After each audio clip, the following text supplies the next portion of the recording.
Добрый день, уважаемые посетители сайта Nocta. Это информационный портал Nocta, проект Nocta Life, и я ее ведущий Михаил Серкелей. Мы на информационном портале Nocta решили запустить новый проект. Считаем, что в нем есть необходимость. Этот проект Nocta Life, где мы будем обсуждать еженедельно события, которые произошли за прошедшую неделю, потому что считаем, что необходимо давать какую-то оценку тому, что происходит в Гагаузии.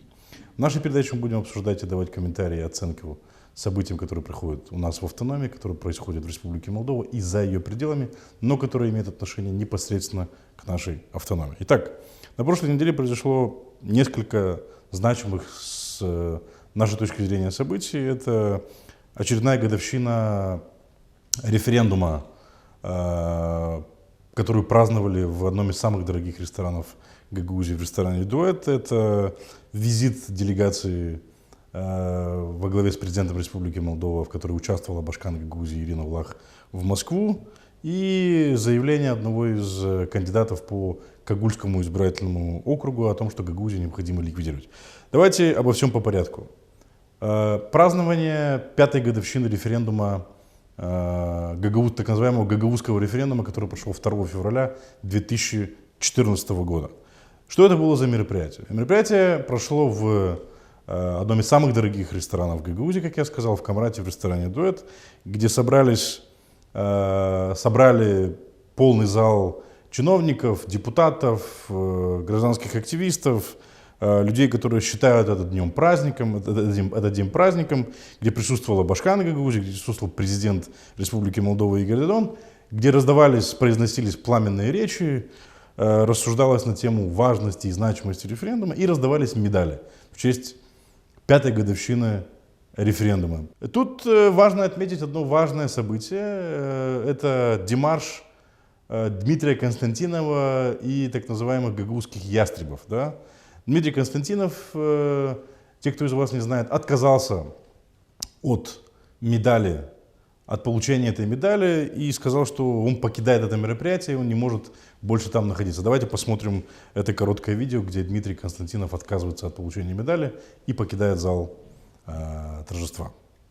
Мне очень обидно, я уже здесь говорил с людьми, очень обидно, что та часть, которая рисковали, у них же тоже есть семьи, у них есть производство, и вы знаете, многие погорели потом, но они рискнули, они приняли это решение. Той части депутатов больше я здесь не вижу. Я здесь вижу других, которые травили, которые старались, чтобы отсюда убирать депутатов целый день.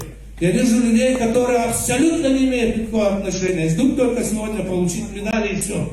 Я больше в этом зале присутствовать не могу. Извините, спасибо.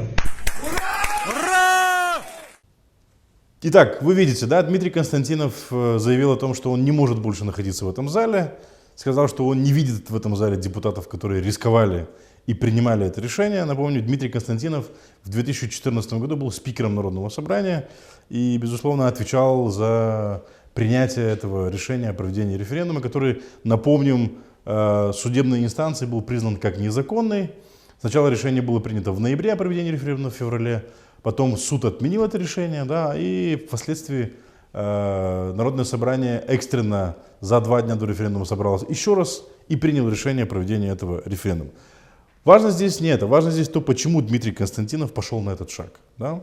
И гагаузские ястребы, я их так называю. Да? Кто такие гагаузские ястребы? Гагаузские ястребы — это группа общественных и политических деятелей в Гагаузии, которые выдерживают или имеют жесткую позицию по вопросам отстаивания компетенции перед Кишиневым, компетенции АТО Гагаузия. В число гагаузских ястребов, так называемых, входят сам Дмитрий Константинов, Леонид Добров, Илья Узун, Михаил Влах и несколько других общественных и политических деятелей Гагаузии. Так вот, с чем связан демарш Дмитрия Константинова? Ну, Дмитрий Константинов, с моей точки зрения, решил заговорить, потому что несколько раз, по его мнению, с ним обошлись несправедливо. Первый раз, вы помните, это его позорное отстранение от выборов в Народное собрание, где после первого тура, перед вторым туром голосования, он был снят с предвыборной гонки по обвинению в подкупе избирателей. Потом произошло ДТП с его участием, да, где он сидел примерно в изоляторе примерно месяц. И вот совсем недавно Дмитрия Константинова не допустили до предвыборной гонки, потому что он не получил сертификат о неподкупности. Дмитрий Константинов, хочу напомнить, в период своего спикерства, да, или когда он возглавлял Народное собрание, особенно во второй половине его 4-летнего мандата, он совпал с первым сроком Ирины Влах. И тогда Дмитрий Константинов, в принципе, как бы был политическим партнером Ирины Влах. Он тоже говорил, что политика в Гагаузии делается в кабинете у Ирины Влах, и обеспечивал прохождение в Народном собрании абсолютно всех решений, которые интересны или устраивают Ирину Влах. И в этом случае Дмитрий Константинов очень сильно надеялся, что его бизнес-партнер, или политический партнер Ирины Влах, извините, не бизнес, политический партнер Ирины Влах, ему поможет. В первый раз мы видели, Дмитрию Константинову пришлось справляться самому. Это с отстранением от предвыборной гонки. Да, то есть его отстранили, и он не стал депутатом. Второй раз ему, я так понимаю, пришлось решать вопрос самостоятельно, в случае с ДТП. Ну и в третий раз, когда его, опять же, позорно не допустили к предвыборной гонке, я так понимаю, что человеку стало уже обидно за самого себя, и он решил таким образом продемонстрировать, что он не согласен с тем, что происходит в Гагаузии. В этом же контексте примечательно сказать, что в Гагаузию вернулся Михаил Формузал, да, мы все видели. Мы не знаем, с чем это связано, с тем, что он хочет просто навестить семью, его здесь не было порядка 3 лет, или же в Гагаузии назревает появление какой-то третьей альтернативной силы. Я лично считаю, что появление третьей альтернативной политической силы в Гагаузии необходимо, потому что существование 2 политических сил во главе с Ириной Влах и исполкомом, который она возглавляет, и Николаем Дудогло с его движением Девлет превратило Гагаузию в политическое болото. Они, с моей точки зрения, являются спарринг-партнерами. Скорее, с моей точки зрения, Николай Дудогло является спарринг-партнером для Ирины Влах. И у них один единый центр координации, это, мы знаем, Демократическая партия. Поэтому появление третьей силы Гагаузии очень, мне кажется, пойдет на пользу. Ну, поживем увидим, надеемся, что что-то растрясет это политическое болото, которое сформировалось в Гагаузии после 2015 года. Итак, говоря дальше о самом празднике. Мне, честно говоря, не совсем понятно, что это за праздник, да, вообще годовщина референдума. И давайте вспомним, о чем был этот референдум. Это был консультативный референдум, где людей спрашивали о том, жители Гагаузии выступают за интеграцию с Европейским Союзом или за интеграцию в таможенный союз Россия-Беларусь. Людям таможенный союз продали как некую конфетку, но на самом деле это оказалась фикция. Сейчас о таможенном союзе практически никто не говорит. Я даже не знаю, существует эта организация или не существует. Она, конечно же, не существует, потому что это проект, который был придуманный Россией против проекта «Восточное партнерство», и куда завлекались активно такие страны, как Украина, Молдова, Армения, Азербайджан. В конечном итоге только Армения, в принципе, и стала членом из стран Восточного партнерства, стала членом таможенного союза, да, ну и Беларусь, понятное дело, она изначально была там. Так вот, в конечном итоге, что мы имеем? Мы имеем ситуацию, когда людей активно призывали, та же Ирина Федоровна Влах, голосовать за таможенный союз, но оказалось, что таможенный союз вообще не существует. Но при этом через 5 лет мы имеем огромное количество европейских проектов, огромные инвестиции со стороны Европейского Союза, это десятки миллионов евро. Более того, самому исполнительному комитету во главе с Ириной Влах, которая выступала против Европейского Союза в 2014 году и призывала людей голосовать за вхождение Молдовы в таможенный союз Россия, Беларусь, Казахстан, сегодня активно раздает сертификаты о вручении грантов европейских примарам, бизнесменам и так далее. Да? Мы видим, с одной стороны, от Европейского Союза огромное количество инвестиций, с другой стороны, мы видим со стороны России какая-то гуманитарная помощь в виде, там, я не знаю, слуховых аппаратов, каких-то поддержанных автомобилей и неработающих тракторов. Да? Помните случаи, когда примары отказались получать те самые бобкаты, которые привезло руководство Санкт-Петербурга, потому что эти бобкаты элементарно не работали, и с ними примары ничего не могли сделать. Итак, но при этом, еще раз повторюсь, мне непонятно, что праздновать, потому что в Гагаузии на самом деле огромное количество проблем. Да? Это плохие дороги, это нерешенная проблема с инфраструктурой школ. Огромное количество туалетов, где до сих пор люди справляют свою нужду, извините, в нужниках, а не в нормальных туалетах, как цивилизованное общество в 21 веке.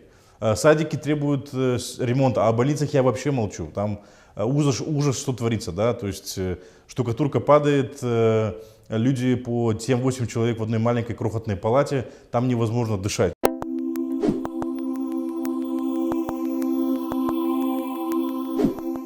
Визит в Российскую Федерацию делегации из Республики Молдова во главе с президентом Республики Молдова Игорем Додоном, где участвовала также Ирина Влах. Это тоже еще один примечательный момент, который произошел на прошлой неделе, потому что эти поездки, с моей точки зрения, мало того, что они бесполезны, они в конечном итоге превращаются еще и становятся еще очень унизительными. Да? О чем я говорю? Я говорю о том, как визит молдавской делегации в Российскую Федерацию, где, напомню, во главе этой делегации был президент Игорь Додон, и участником этой делегации была Ирина Влах, Башкан Гагаузии.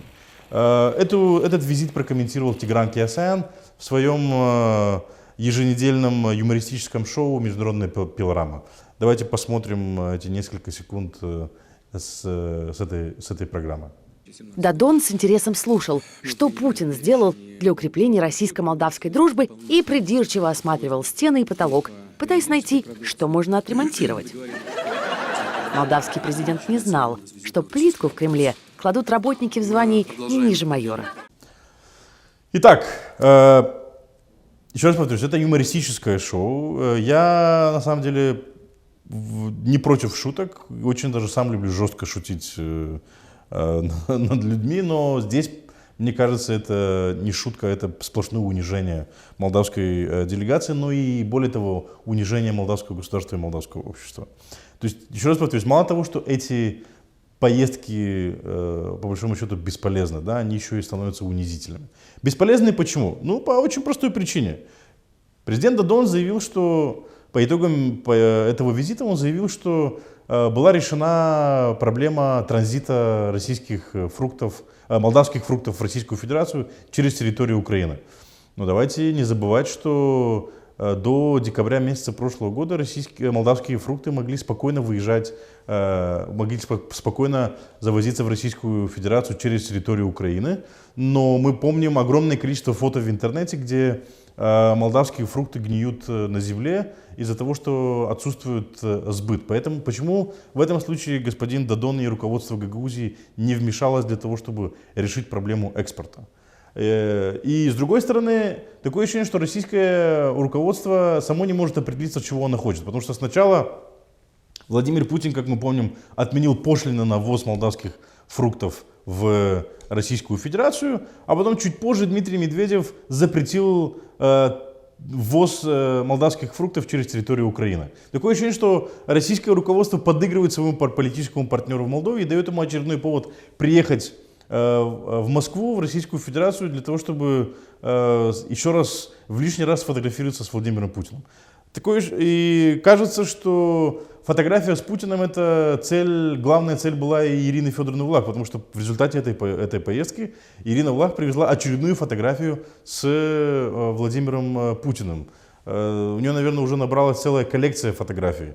Понятное дело, эти фотографии очень сильно нравятся жителям Гагаузии, но в конечном итоге мы выбирали Башкана Гагаузии для того, чтобы она фотографировалась с Владимиром Путиным, а для того, чтобы решала те самые проблемы, которые стоят перед гагаузским обществом.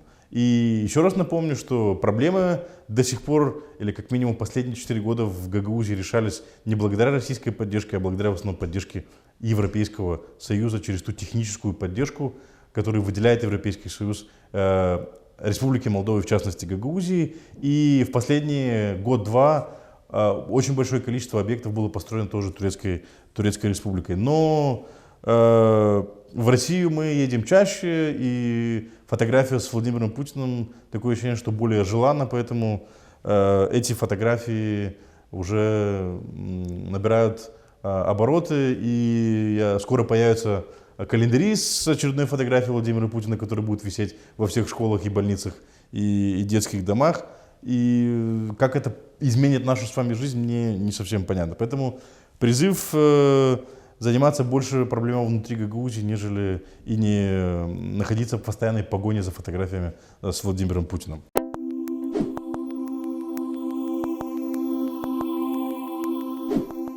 Третий момент, на который хотелось бы обратить внимание, да, который с моей точки зрения очень важен, это кандидат по избирательному округу из Кагула заявил о том, что первым или основным его обязательством перед своими избирателями в случае его прохождения в парламент будет ликвидация Гагаузии.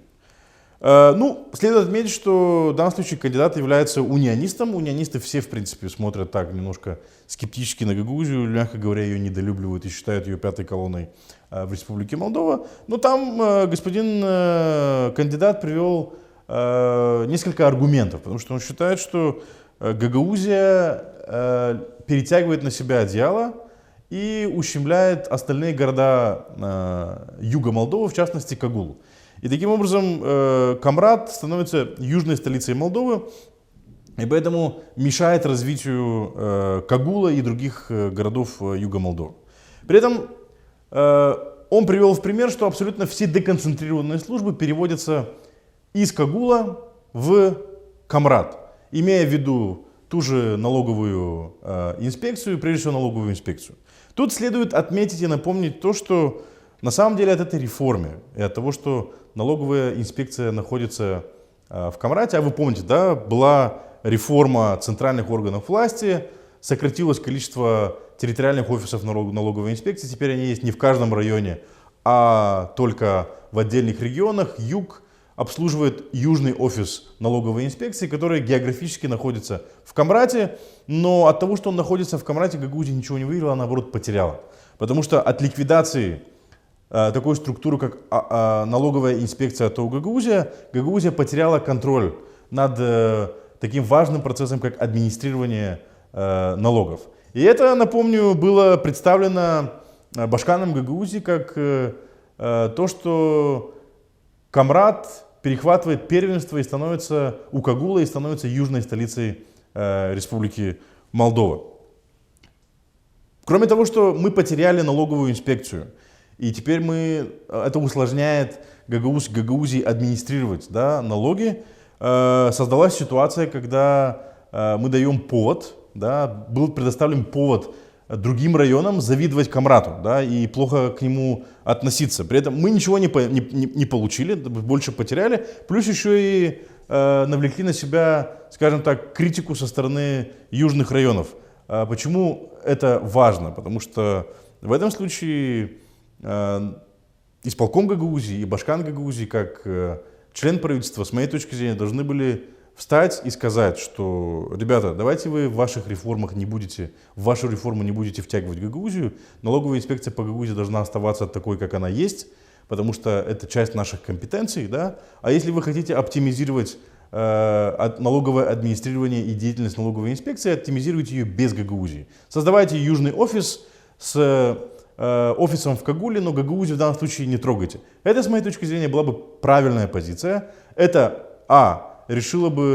не лишало бы нас компетенции налогового администрирования, и, это не настраивало бы другие районы против Гагаузии и не давало бы повод вот таким вот кандидатам, как кандидат из избирательного округа в Кагуле, выступать с такими требованиями, которые призывают к ликвидации Гагаузии.